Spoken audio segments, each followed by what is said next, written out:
Olá! Ao ler essa frase, você deve se perguntar: o que seria a mudança que não muda? Para respondermos a essa pergunta, precisamos primeiro lembrar exatamente o que é o código genético, quais são suas características. Aqui nós temos a tabela de códons do RNA mensageiro e nós estamos com ela aqui para perceber uma coisa.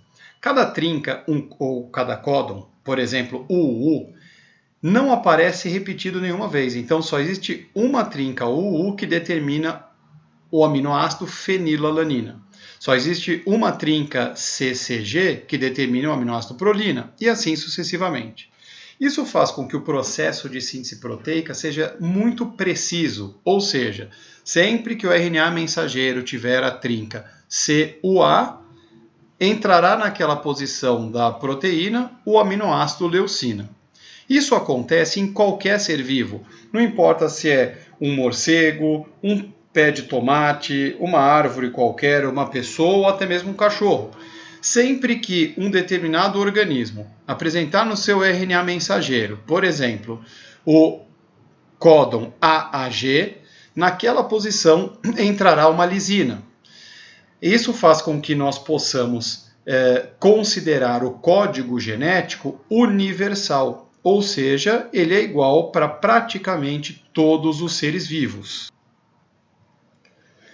Para nós entendermos a frase inicial, a mudança que não muda, primeiro nós vamos começar a falar um pouquinho sobre as mutações. Na verdade, aqui falaremos sobre uma mudança que muda alguma coisa. Mutação é uma mudança gênica que acontece no gene. Os genes têm as informações para produzir as proteínas. Então vamos imaginar aqui um gene artificial, então que seria um trecho de DNA com códons GTA repetidos várias vezes. O GTA determina o aminoácido histidina. Como é que eu sei disso? Porque a gente consulta a tabela de códon. Só que tem um problema. A nossa tabela de códon é de RNA mensageiro e nós temos aqui uma fita de DNA. Por que DNA? Porque são as mutações de DNA que são relevantes, são importantes para os seres vivos. Então, como é que fazemos para consultar a tabela? Vamos lá? GTA ficaria no RNA mensageiro CAU. Consultando a tabela CAU, nós temos histidina. Então, nós temos várias histidinas. Imagine uma mutação que acontece normalmente quando o DNA se duplica. Eventualmente pode entrar uma base errada. Então, imagine que o G aqui tenha sido substituído por um A. Então, esse códon que era GTA passou a ser ATA.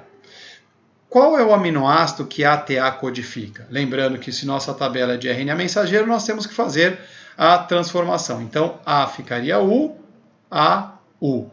O AU é uma tirosina. Então, teríamos aqui o aminoácido tirosina. Perceba, então, que a proteína formada seria diferente. Mas é só um aminoácido diferente. Isso já é suficiente para que a proteína seja diferente e, eventualmente, possa causar algum problema no metabolismo da célula. Devemos perceber, então, que a mudança, a mutação que aconteceu nesse DNA, levou a uma mudança do aminoácido e, portanto, da proteína. Num outro caso, aqui temos também um DNA, um segmento de DNA, a AC determina a leucina. Vamos imaginar que tenha ocorrido uma mutação nesse códon que tenha substituído essa adenina por uma guanina. O códon que era AAC passa a ser GAC.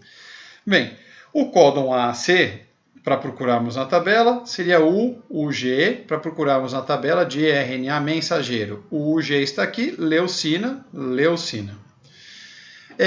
A mutação que trocou A por G, agora nós temos um novo códon e ela determinará a entrada de qual aminoácido. Como é que faz? Transforma CUG e CUG vai ser uma leucina mesmo.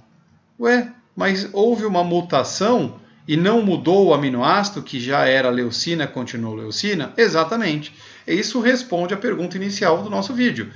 A mudança que não muda. Então, houve mudança na base, mas não mudou o aminoácido, portanto, não mudou a proteína. Nós damos a isso o nome de código genético degenerado. Então, além de universal, como vimos no início, ele é degenerado. O que significa ser degenerado? Significa que mais de uma trinca pode determinar o mesmo aminoácido. Portanto, uma mutação que aconteça de uma trinca do mesmo aminoácido para ele mesmo é uma mutação que não muda. Um outro tipo de mutação, que na realidade continua sendo uma substituição desse C por um A, pode bloquear a produção da proteína. Então, observe o seguinte, CTC seria GAG e determinaria o aminoácido ácido glutâmico. O que aconteceria nessa mutação? Para constar na tabela, fazemos a transformação UAG. O UAG está aqui, é um códon de parada, um stop. Se ele é um códon de parada, significa que daqui para frente nada mais vai acontecer. Então, nós teremos uma proteína que terá um tamanho menor do que a inicial, fazendo com que haja um prejuízo no metabolismo celular. A última mutação que nós vamos ver é a mutação por inserção. O que seria isso? Observe que aqui, pessoal, não há troca, de base como nos exemplos anteriores. Houve uma inserção, ou seja, entrou aqui uma base a mais, que no caso é o C. Isso provoca um rearranjo de todas as trincas. Então, agora, ao ler esse RNA mensageiro, o ribossomo vai ler desse jeito aqui, tá? Reorganizando. Então, vamos lá. CGT, que seria a nova trinca, CGT ficaria GCA.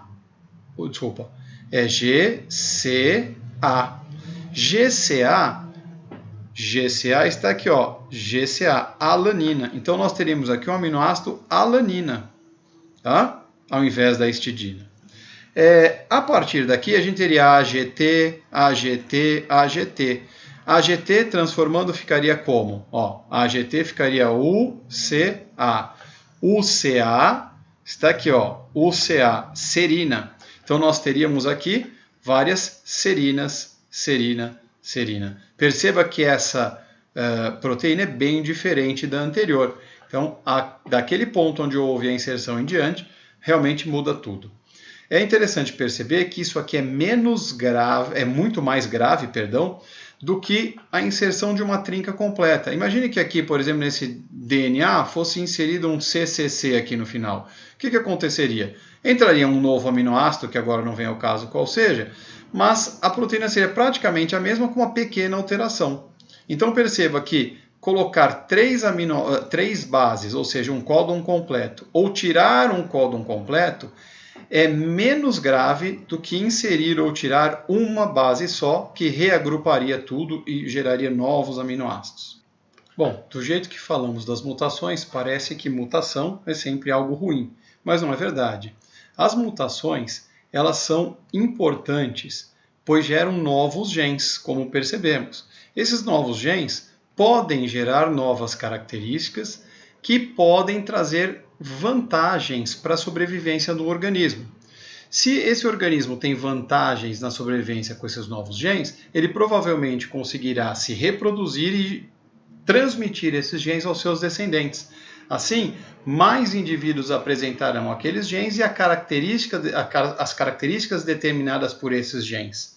Essa modificação, embora seja em geral muito lenta, ela é constante nos seres vivos e ajuda a ocorrência da seleção natural e da adaptação dos seres vivos ao ambiente. Note que as mutações são casuais, e se são casuais, essa adaptação acaba sendo casual também. Ficamos por aqui.